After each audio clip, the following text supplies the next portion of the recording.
সচিব, উপস্থিত আছেন বিএনপির সিনিয়র যুগ্ম আহ্বায়ক রফিকুল ইসলাম সহ কৃষক দলের বিভিন্ন ইউনিয়ন থেকে আগত নেতৃবৃন্দ এবং অন্যান্য সহযোগী সংগঠনের নেতৃবৃন্দ এবং সাধারণ জনগণ, সবাইকে আমি শুভেচ্ছা জানাচ্ছি যে আজকের এই ভোটকে উপেক্ষা করে আপনারা যে আমাদের সাথে একাত্মতা ঘোষণা করে এই রাজপথে দাঁড়িয়েছেন, এই জন্য আপনাদের সবাইকে আমি শুভেচ্ছা জানিয়ে সালাম জানাচ্ছি। আসসালামু আলাইকুম।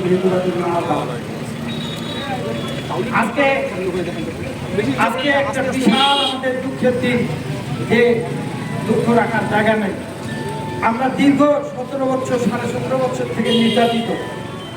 আজকেও দেখতেছি যে কিছু কিছু লোক বিভিন্ন পরিচয় আমাদের বিএনপির নামও তারা ভাঙাচ্ছে।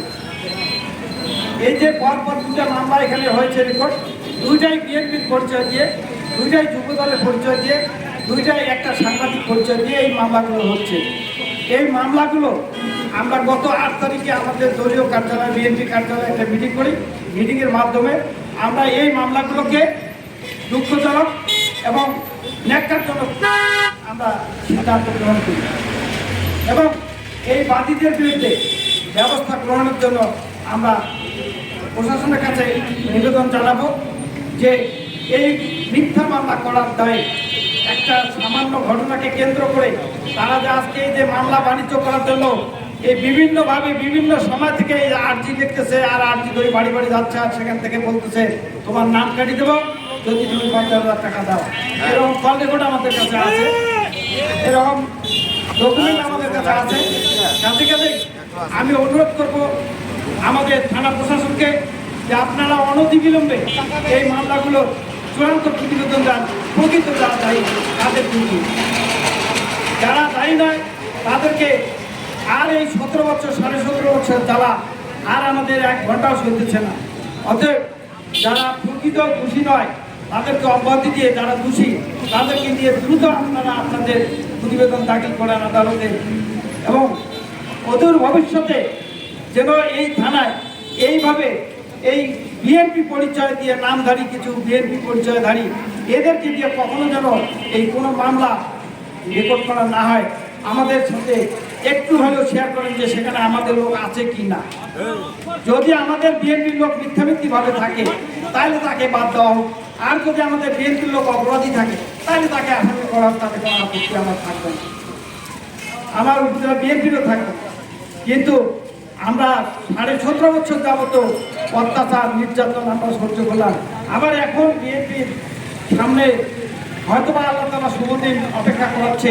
এই মুহূর্তেও যদি আমরা এই মিথ্যা মামলা আমরা আজকে নির্যাতিত হই তাহলে এইখানে বলার আর কিছু থাকে না। যেমন আমার সিন্ধুনা ইউনিয়নের একজন ওয়ার্ডা বিএনপির সভাপতির ছেলে আওয়ামী লীগের আমলে তার বাড়িতে একটি মেয়ে ঢুকাই দিয়ে সেখানে ওই ছেলেটাকে দিয়ে জোর করে তাকে বিয়ে দেওয়া হয়, এবং পরবর্তীকালে সেই বিবাহ বিচ্ছেদের কারণে বিচ্ছেদের জন্য আবার 4.5 লক্ষ টাকা নিয়ে সেই বিবাহ বিচ্ছেদ করানো হয়। সেখানে তারা একটা বাণিজ্য করেছে। আবার এখন দেখেন যে ওই ছেলেটার নামে আবার এই মামলায় আসামিও করা হয়েছে। যে এই যে মামলাগুলো যদি যাচাই বাছাই করে নেওয়া না হয় তাহলে এইরকম হইতেই থাকবে, এরকম চলতে থাকবে, আর আমরা নির্যাতিত হইতেই থাকবে। এটা কিন্তু একসাথে নির্যাতন আর সহ্য হচ্ছে না। তাই আমি প্রশাসনকে দাবি রাখছি, প্রশাসনের কাছে আমি আমার ন্যায্য অধিকার প্রতিষ্ঠার জন্য, আমি আমার শান্তিতে ঘুমানোর জন্য আমি বলতে চাই যে দ্রুত এই মামলা যদি আপনার হয়েছে এই মামলায় আপনি দ্রুত ব্যবস্থা নেন এবং বাদীর বিরুদ্ধে কিভাবে শাস্তির ব্যবস্থা করা যায় সেই ব্যবস্থা আপনি নিশ্চিত করেন। না হলে দেখা যাবে যে আগামী আমার বিভিন্ন বক্তারা বক্তব্য রেখেছেন যে আগামী 48 ঘন্টা 72 ঘন্টা এই 72 ঘন্টা পর আবারও না হলে নতুন কোনো বৃহত্তর কর্মসূচি আসবে। কাছাকাছি এই কর্মসূচি আসার আগেই আপনারা এই মামলাগুলোর দ্রুত প্রতিবেদন দাখিল করেন, প্রকৃত যারা আছেন তাদেরকে দেওয়া, আর যারা নিরপরাধ তাদেরকে মুক্তি দেওয়া। এই বলে আমি আমার কথা